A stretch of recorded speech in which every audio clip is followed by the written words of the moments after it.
everyone, today I wanted to share my unpopular opinions music edition with you. This is going to be part 2. Some quick disclaimers before I get into everything.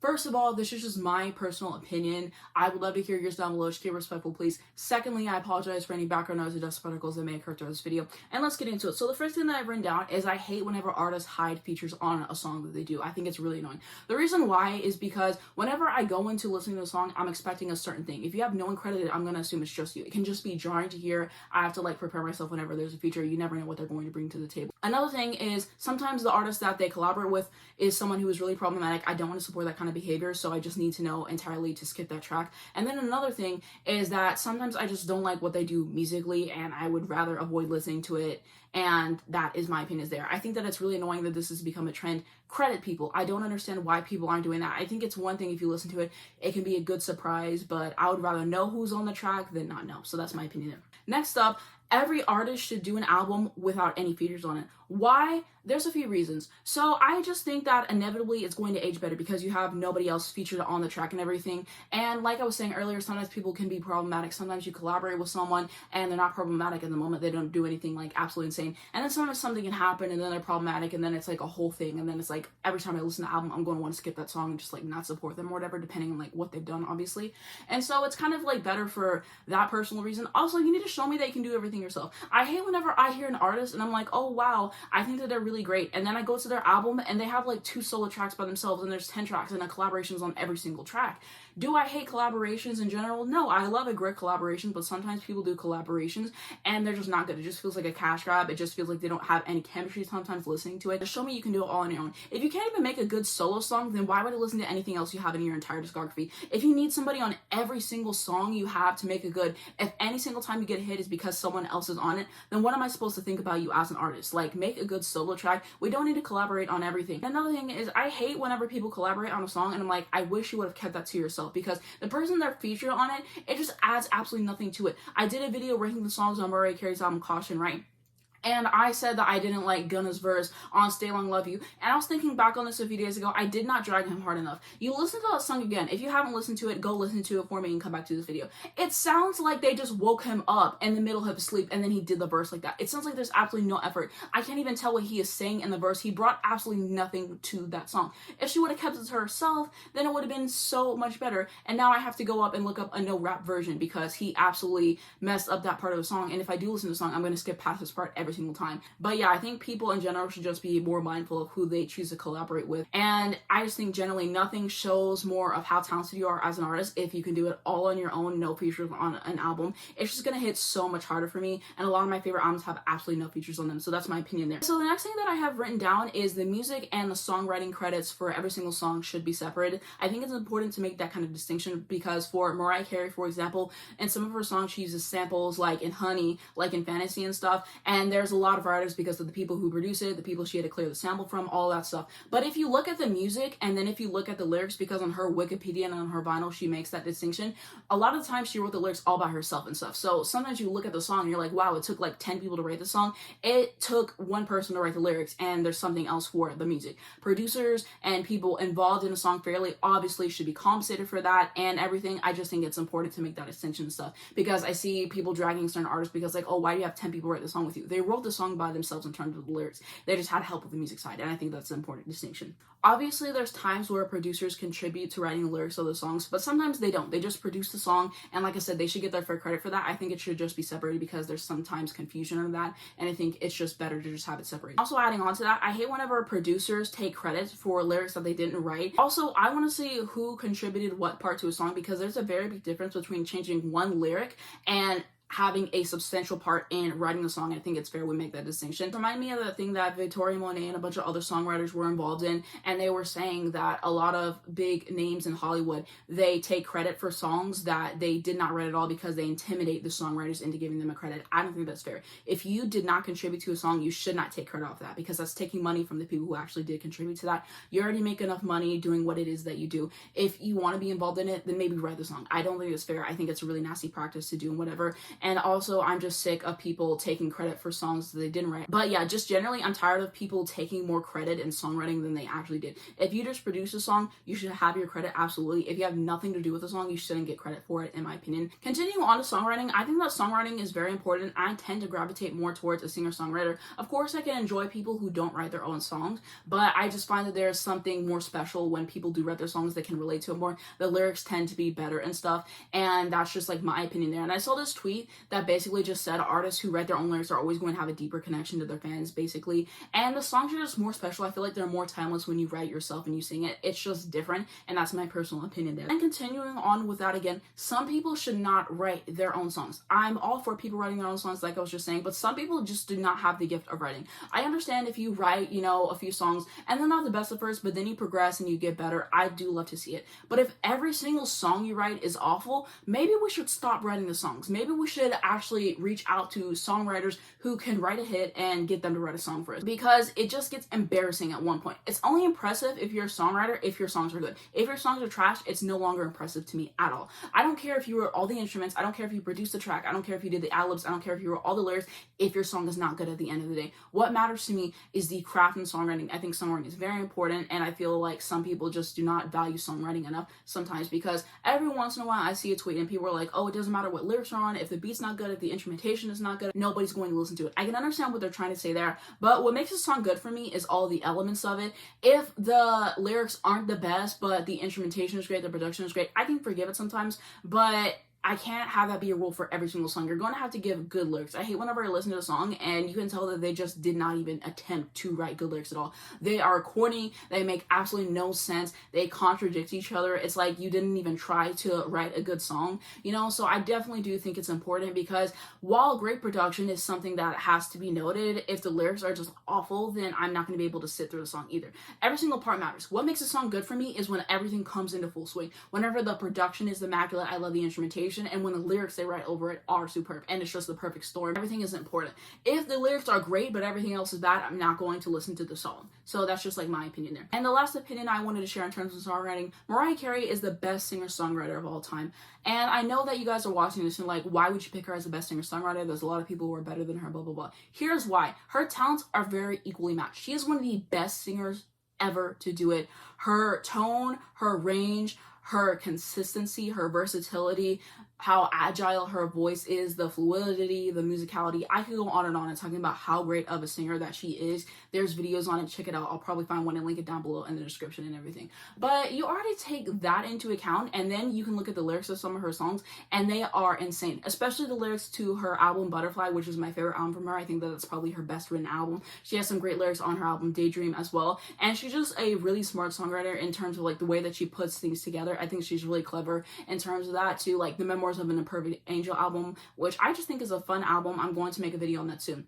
But basically, I really like how funny she is on that album. I can appreciate whenever people write a corny lyric and their delivery just makes it work, and she's able to do that time and time again. And her pen isn't something to be messed with. I've said before and I've said again, she does not get the credit that she deserves as a songwriter. She has 19 number one songs, 18 of those she wrote. And yeah, her talents are just equally matched. A lot of times whenever people talk about the best singer-songwriters, 9 times out of 10, they are this good of a songwriter and this good of a singer. Like, you're gonna have to make allowances somewhere. Some things aren't going to match up. You're going to get great lyrics, but their singing voice isn't going to be the best. They're going to be able to carry a tune, but they're not going to be able to blow you out of the waters with the vocals. Mariah Carey can do it all, and I think that's what makes her so special. If you haven't listened to her already, you should definitely give her a shot. If you watched my channel before, you know I'm a huge fan of her, my favorite artist of all time. But I just had to give her flowers here because people don't give her songwriting enough credit for me, and I think that it's odd. And I think in general, women songwriters don't get enough credit, which I think is really a shame, because 9 times out of 10, if you compare their lyrics to their male contemporaries, they're better songwriters, they're more clever, they're more witty, and I think that that matters, and I think that that counts, and that's why I always shout out songwriters on my channel, because I think it's a talent.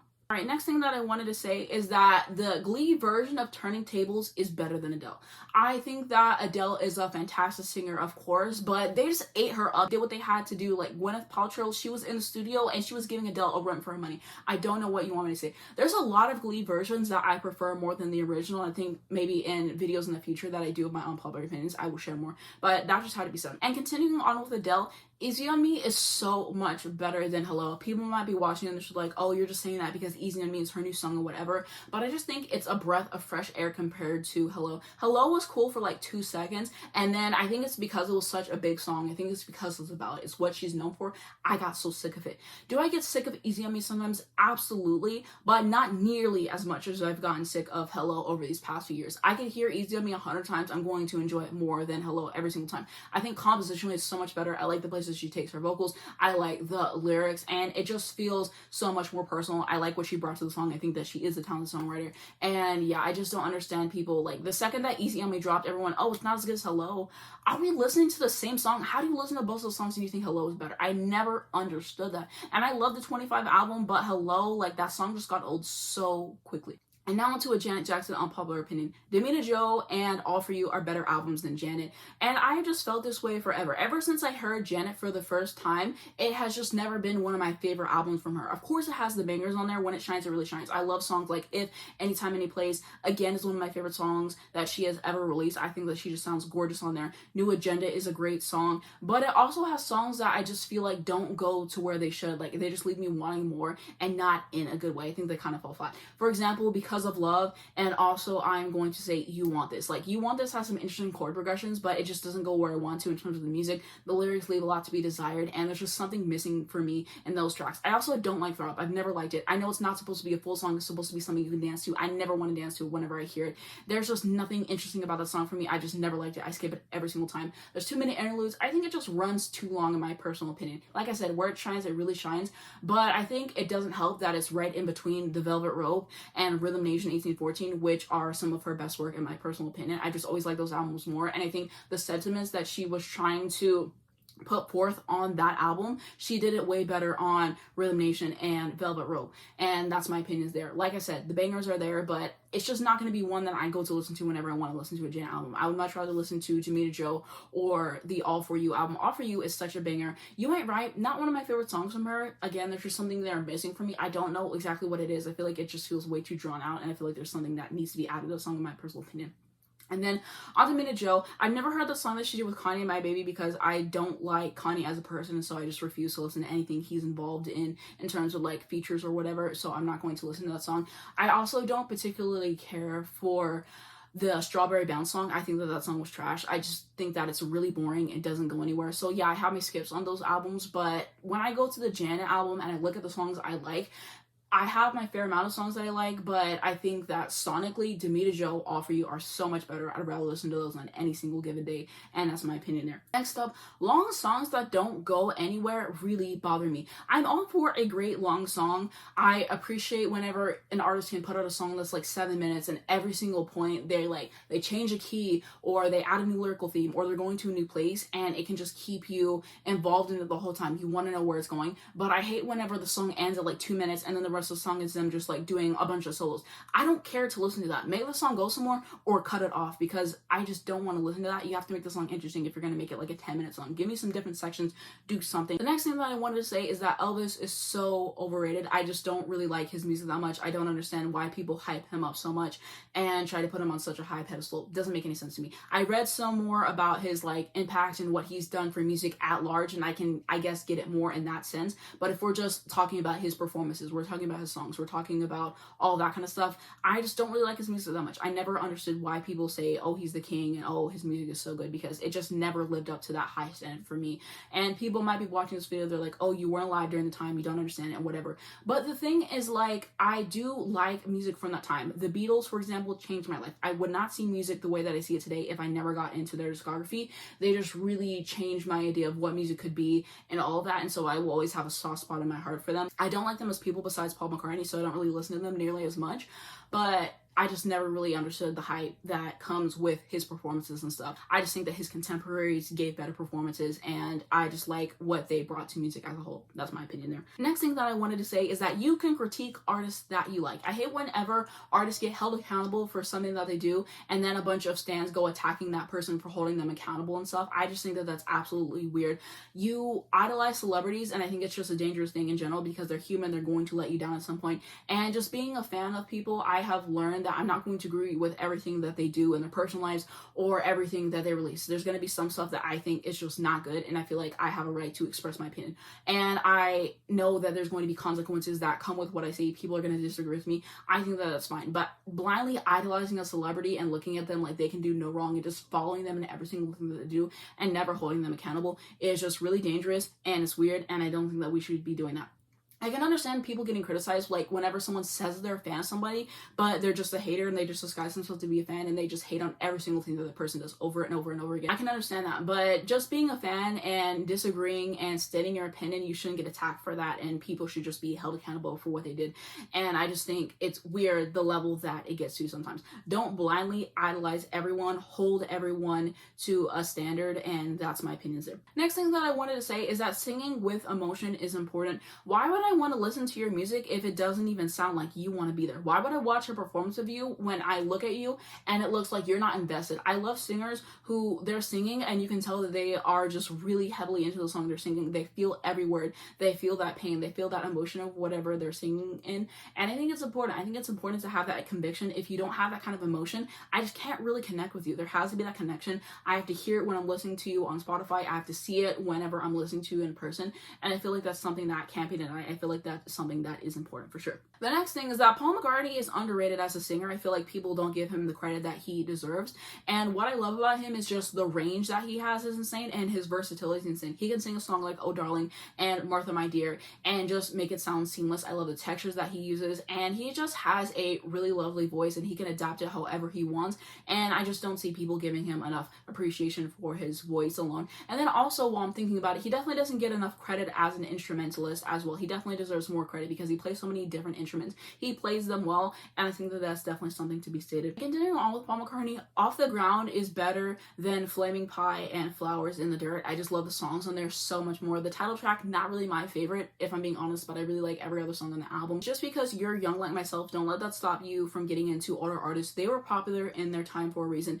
Definitely give it a shot. There might be a song or two that you like, and I think it's just so cool to learn about music history and why things are the way that they are today. So definitely give it a shot, because it would be weird whenever I tell people I like Mariah Carey, for example, and then it would be like, wow, like you're so young, I didn't think that you would like her or whatever, and they just expect me to like contemporary music. I love contemporary music, as I stated. If you look through my channel, I have a bunch of videos on contemporary artists and stuff, and I just like both. I really like appreciating music from different time periods and thinking about why it's important for its time and how it's influenced what's coming on now. And there's a lot of good older music out there, and I think it's silly to just say like, oh, I'm not listening to that music because it was before my time, because there's a lot of really important stuff out there, and a lot of times you listen to a song and it samples something from like 20 years ago and you don't even know that. So definitely check it out, definitely give it a shot. Not sure how unpopular this one is at this point in time, but it has to be said. Anyone defending Tory Lanez, T.I., DaBaby, Chris Brown, anybody in that vernacular, you guys are absolutely weird, and it's just something that is absolutely egregious. The fact that I see people making jokes about what Tory Lanez did to Megan is absolutely disgusting. I see people supporting him still at this point and just trying to defend him.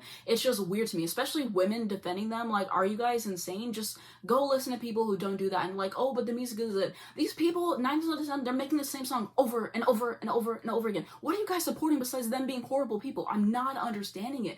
I just don't like anything that these people stand for. Defending them is going to be absolutely no matter. Like, I'm going to unfollow you, because these are horrible people who have shown time and time again that they are horrible people, and I just think it's odd to like defend their behavior and stuff, and that is just something that I absolutely had to know. The musicians nowadays don't realize that their music isn't good enough for their shenanigans. Why do I log in all the time and, for example, DaBaby or Demi Lovato or like all these people saying all these problematic things, and then they get shocked whenever people stop supporting them? Like, it's really not surprising whenever you look at it. Your catalog is not good enough for you to be doing all this. There's some people who they are insanely problematic, but people still support them or whatever, and that's their choice to do so, because in their opinion, they have a good catalog. They have classic after classic after classic. They solidified their place in the industry. You have 2 albums out and you're being openly homophobic and transphobic, and then you wonder why people aren't supporting you. You're wondering why the tide has shifted on you. I don't understand people who are doing this. The thing that annoyed me with this whole DaBaby thing is he's been problematic for a bit, and I haven't been supporting him for a bit. And the thing is too,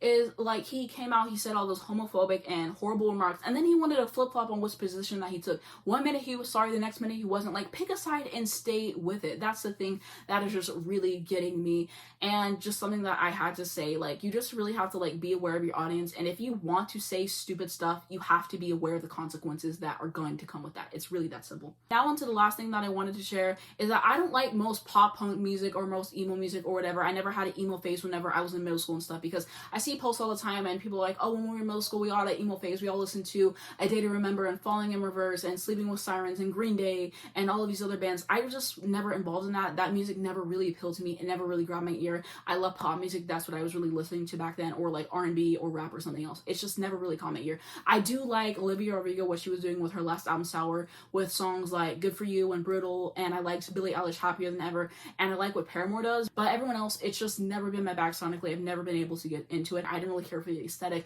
and like that's just like my thoughts here. And I'm not trying to be like, oh, I'm not like the other girls and blah blah blah. Like, I'm really not trying to do that. Just like sonically, it was never really my bag personally. And I'm glad I never really got into that, because I found out a lot of the people are like really problematic or like predators and stuff like that, and so that's just like my personal opinion there. Yeah, that's my opinions. What do you guys think? Do you agree with my opinions? Do you disagree? Leave some of yours down below in the comments, because I would love to read them. And that's going to be it for this video. If you guys enjoyed it, please just give it a like. Really helps me on the YouTube algorithm. I very much appreciate it. You can also subscribe to see more videos like this. If you hit the bell, you get a notification on your phone every single time I post, and that makes whenever a new video comes out. The first link down below in the description is going to be my second channel. If you want to see more of me, hit me up on there. Also, now my Twitter, my Instagram, my Spotify if you'd like to follow me, as well as links to educate you guys on important situations. Thanks so much for watching this video, and I'll see you in my next one.